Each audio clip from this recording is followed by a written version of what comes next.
Welcome to The Explainer. Today, we're diving into something that is probably sitting in your kitchen right this very second. We're going to trace the complete, chronological story of the microwave oven and look at exactly what bizarre events and technologies led to its creation.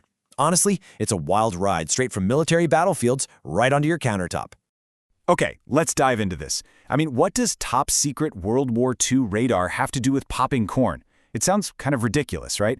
But this connection between life and death military technology and, well, heating up your leftovers is actually one of the most fascinating engineering stories of the 20th century.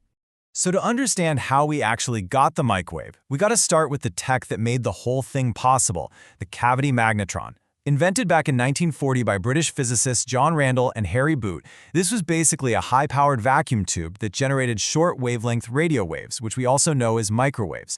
Now, it was roughly the size of a small book, but it was just incredibly powerful. It allowed the Allies to create much smaller, lighter radar systems that could actually be equipped on night fighters, anti-submarine aircraft. It literally gave them a massive radar advantage during World War II that the Axis powers just couldn't match. Right, so this brings us to our totally unlikely hero, Percy Spencer. Percy was a self-taught American engineer, and his background is just incredible. He actually dropped out of grammar school at age 12 to work in a weaving mill. Later on, he joined the U.S. Navy, served as a radio operator, and get this, taught himself calculus and physics during his shifts just by reading textbooks. Fast forward to the war, and Spencer is working at the defense contractor Raytheon, where his expertise helped him develop a highly efficient system to mass-produce those vital cavity magnetrons for the military. Okay, picture this. It's 1945, and we arrive at the pivotal moment. Spencer is standing in front of an active radar set in a laboratory, and he notices something a bit strange. A chocolate candy bar he had stashed in his pocket was starting to melt. It was completely serendipitous. The radar's microwaves were generating heat right there in his pocket. Now you might be wondering, did no one else notice this? Well, actually, this heating effect had happened to other people working around radars before. But as Joseph A. Schwartz perfectly put it, others may have made similar observations before, but never capitalized on them, while apparently Percy did. As Louis Pasteur said, chance favors the prepared mind. Spencer's naturally inquisitive, highly prepared mind compelled him to actually investigate this rather than just going out to buy a new candy bar. Now, what's absolutely crucial about this is how Spencer immediately applied the scientific method to his accident.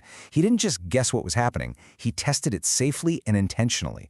He created a high-density electromagnetic field by feeding microwave power from a magnetron directly into an enclosed metal box. This trapped the waves so they had literally no way to escape.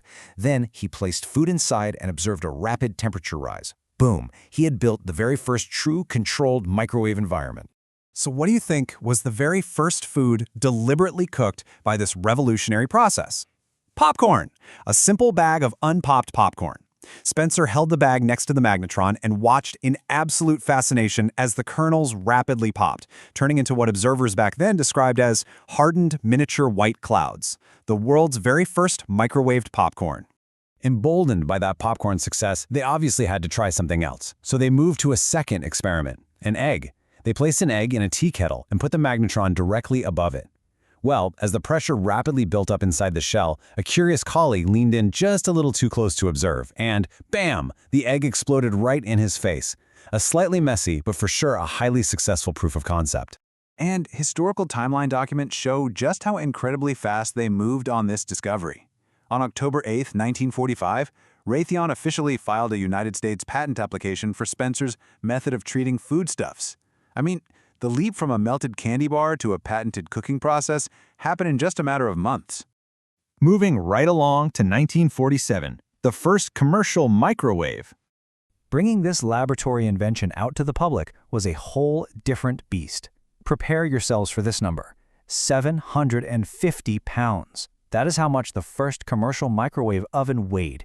It was called the Radarange, a name they actually chose from an employee contest. And it was just an absolute behemoth of a machine. To really grasp the scale here, consider that the 1947 Radarange was nearly 6 feet tall and cost $5,000, which is incredibly expensive even today. It was water-cooled and consumed 3 kilowatts of power, which is about 3 times what a modern unit uses. Just compare that to the modern microwave sitting in your kitchen right now, cheap, compact, and operating on a standard wall plug. Because of that massive size and astronomical cost, you obviously couldn't exactly put a 1947 Radarange in a suburban kitchen. Instead, they were initially leased out to commercial operations for about $150 a month. They found their way into hotels, restaurants, factory cafeterias, and they were even installed aboard the nuclear-powered cargo ship, the NS Savannah. Let's move to the peacetime pivot and see how this builds into a countertop revolution.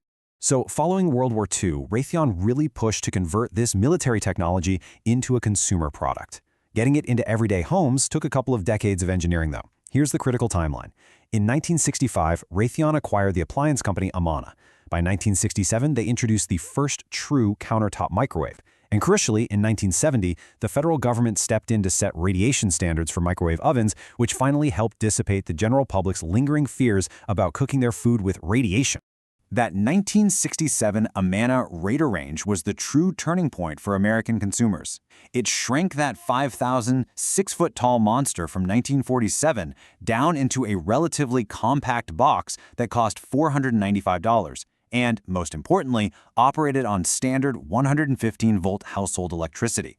It made the technology affordable, practical, and safe for the everyday family, a real game-changer. And once that price dropped and the size became manageable, sales just absolutely exploded. Look at this growth over the 70s and 80s. 2.7 million units sold in 1975. By 1980, it was 3.6 million. And by 1984, an incredible 9.1 million units were sold in a single year. It completely reshaped how we prepare our meals, giving rise to the whole microwave-ready dinner industry and forever changing modern cooking. Looking back at early sales estimates from 1965, it's actually pretty funny. They originally projected sales at a mere 50,000 units per year. They completely underestimated the absolute boom that was about to occur. They had no idea it would eventually reach an 80% market penetration in U.S. households by the late 80s. So, what does this all mean? The crucial point is this. The microwave oven was adapted from an existing wartime technology, a matter of literal life or death for radar detection, into a product that would unforeseeably become a central, ubiquitous part of everyone's kitchen. It's like the ultimate butterfly effect in engineering, going from battling submarines to reheating pizza. Which leaves us with a pretty incredible thought. The next time you heat up your leftovers, ask yourself what accidental discoveries are being made in laboratories right now that will completely change the future of our daily lives. Thank you so much for joining me on this explainer, and keep your eyes open. You really never know when a melting candy bar might just change the world.